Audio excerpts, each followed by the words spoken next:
আজ 7ই জুন,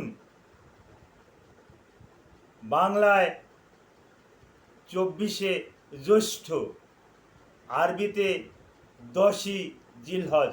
আর এই জিলহজ মাসের 10 তারিখই পবিত্র ঈদুল আজহা। আর আজকেই সেই ঈদুল আজহার দিন। এটা ত্যাগ ও মহিমার একটা মাস। এই মাসে 10ই জিলহজে কুরবানি করা হয়। কুরবানি সাধারণত পশু দিয়েই করা হয়। এটা সাধারণ আর অসাধারণ নাই। পশু ছাড়া আর কুরবানি করার আর দ্বিতীয় কোনো অপশন নাই। তা পশুর ভিতরে 6টা পশু দেওয়া হয়। এই 6টা পশুর ভিতরে 3টে বড় আর 3টে ছোট। বড় 3টের আমি নাম বলছি: উট, মহিষ, গরু। আর ছোট 3টের বাবার নাম বলছি: ছাগল, দুম্বা, ভেড়া। এই 6 জাতের পশুকে কুরবানি দেওয়া হয়। এই ব্যাপারে আমি গুরুত্বপূর্ণ কিছু আলোচনা করব।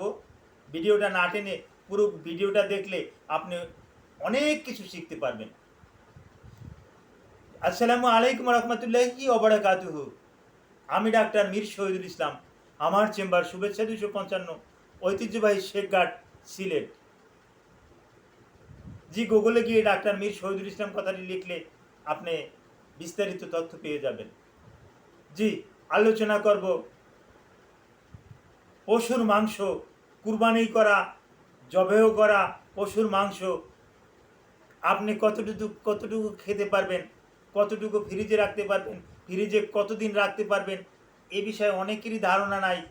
এই ব্যাপারটা নিয়ে একটু আলোচনা করব। আমরা 6 জাতের পশুকে কুরবানি দিয়ে থাকি। তার ভিতরে 3 জাতের পশু বড়। ইতিপূর্বে আমি নাম বলেছি, আমি আবার বলি। বড় 3টে হলো যাইয়া উট, গরু, মহিষ। আর ছোট 3টা দুম্বা, ছাগল, ভেড়া। এই 6 জাতের পশুকে আমরা কুরবানি দিয়ে থাকি এবং ইসলামিক সংবিধানে এই 6 জাতীয় পশুকে কুরবানি দেওয়ার কথা উল্লেখ আছে।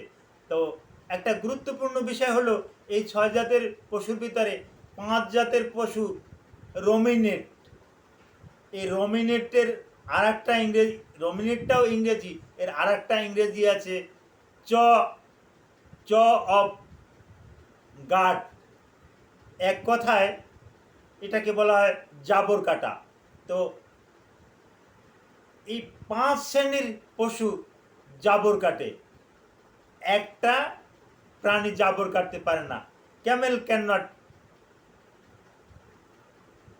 চ off guard. Camel can not chew off guard. উট জাবর কাটতে পারে না। এই জাবর কাটা প্রাণীর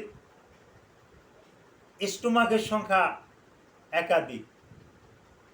যেমন গরুর 4টা, কাউ হ্যাজ 4 স্টোমাক।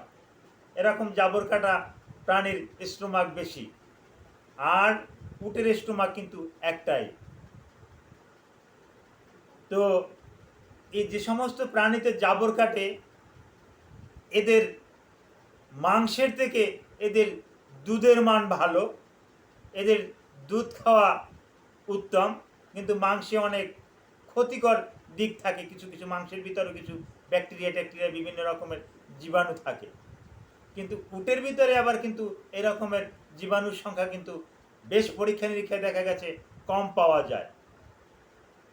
তো এই সমস্ত প্রাণীগুলো জব করা হলে আপনি অসুস্থ মানুষ, আপনি কতটুকু মাংস খাবেন, কোন সিস্টেমে খাবেন? আপনি ডায়াবেটিসের রুগী, আপনি সিকিডের রুগী, আপনি কার্ডিয়াক ডিসঅর্ডারের রুগী, আপনার ক্ষেত্রে কিন্তু মাংস খাওয়া কিন্তু ঠিক হবে না। আমরা সম্পূর্ণরূপে নিষেধ করে দেই।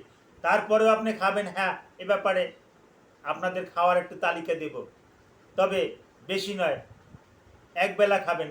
কেউ কেউ আছে যে মাংস 2 দিন 3 দিন রান্না করতে আছে, ও বাসায় খাসির মাংস খেলেন, ও বাসায় দুম্বার মাংস, আপনি দুম্বার মাংস খেলেন, আপনার ঘরে ওই ষাঁড়ের মাংস, আপনি ষাঁড়ের মাংস খেলেন, একবারে 3 আইটেম খেলেন। এগুলো খেলে আপনার পেটে কিন্তু আপনি ভালো মানুষ তারপরেও আপনি খাবেন না, কারণ এতে কনস্টিপেশন হবে, আপনার কোষ্ঠকাঠিন্য হবে, যার পরিপ্রেক্ষিতে আপনার ডাইজেস্টিভ সিস্টেমে বড় ধরনের সমস্যা হবে, আপনার ওই বড় ধরনের রোগ হতে পারে। আমরা দেখি যে অনেক সময় ওই হেমোরয়েডাল ডিসঅর্ডার নামে একটা রোগ আছে, পাইলস, ফিস্টুলা, এগুলা কিন্তু এই কনস্টিপেশনের পরিপ্রেক্ষিতে কিন্তু হয়ে থাকে। আর এই সমস্ত পশুর মাংস খেলে আপনি কিন্তু পর্যাপ্ত পরিমাণে লবণ পেয়ে যাবেন। এই সোডিয়াম ক্লোরাইড পর্যাপ্ত পরিমাণে পাওয়ার পরিপ্রেক্ষিতে আপনার জন্য এটা কিন্তু, যদি আপনি হাইপার টেনশনের রুগী হয়ে যান তাহলে কিন্তু আপনার সাথে সাথে কিন্তু রক্তের চাপ বেড়ে যাবে, যার কারণে আপনি হাইপার টেনশনের রুগী হলে কিন্তু হিসাব করে খাবেন, ডক্টরদের সাথে আলাপ আলোচনা করে তারপর আসে খাবেন। আর অনেকে আছে মাংস রক্ষণাবেক্ষণ করে, এই রক্ষণাবেক্ষণ করতে গিয়ে অনেক সময় ভুল করে। আমরা বলে থাকি যে মাংস আপনি ডিপ ফ্রিজে রক্ষণাবেক্ষণ করবেন, হ্যাঁ, এটা ওই 4 ডিগ্রি সেলসিয়াসের নিচের তাপমাত্রায় আপনি এটা রক্ষণাবেক্ষণ করবেন। সেখানে আপনি 4 মাস থেকে 6 মাস বা আরও 2 মাস বাড়াইয়াও রাখতে পারেন, 8 মাস পর্যন্ত সর্বোচ্চ। 8 মাসের বেশি রাখা ঠিক না। কেউ কেউ হয়তো বলবে যে আরও একটু সময় রাখা যায়, এটা মোটেই ঠিক না। 8 মাসের বেশি মাংস ফ্রিজে রক্ষণাবেক্ষণ করা সম্পূর্ণরূপে নিষেধ। আর কিভাবে আপনি রক্ষণাবেক্ষণ করবেন? আপনি যতটুকু মাংস খাবেন একদিনে ততটুকুই আপনি রক্ষণাবেক্ষণ করবেন, এবং এয়ারটাইট আপনি ব্যাগে আপনারা রক্ষণাবেক্ষণ করবেন।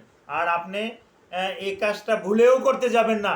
আপনি ওই 5 কেজি 7 কেজি 10 কেজি একটা পলিথিনে বা একটা ব্যাগে আপনি রেখে ডিপ ফ্রিজে রাখলেন, আপনি যখন খাওয়ার দরকার তখন ওখান থেকে আপনি 1 কেজি বাহির করলেন, 1 কেজি বাহির করলেন, আবার ওই 9 কেজি আপনি ঢুকিয়ে রাখলেন, আবার 2-3 দিন পর আবার আপনার মন চাইছে মাংস খাওয়ার জন্য, ওখান থেকে আবার ওই পোলটাটা বাইর করলেন, ওই থলিটা বাইর করলেন, ওই থলি থেকে আপনি আবার 1 কেজি পরিমাণ মাংস দেখতেছেন তাড়াতাড়ি ছুটে না, তখন কি করলেন? আপনি গরম পানি ঢেলে দিলেন।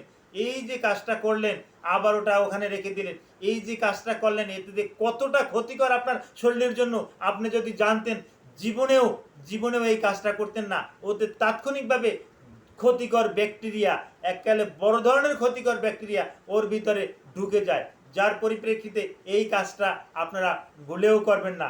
তো হ্যাঁ, এই আজকের পবিত্র ঈদুল আজহা, এই ঈদুল আজহায় আপনাদের শরীর স্বাস্থ্য ভালো থাকুক, এবং খাবার দাবার খুব সাবধানে খাবেন, কারণ একে তো গরম, জ্যৈষ্ঠ মাস প্রচণ্ড গরম, এই গরমের ভিতরে খাবার দাবার খুব হিসাব নিকাশ করে খাবেন। তারপর মাংসটা অনেক সময় চর্বি জাতীয় খাবার, এগুলো খুব হিসাব নিকাশ করে খাবেন।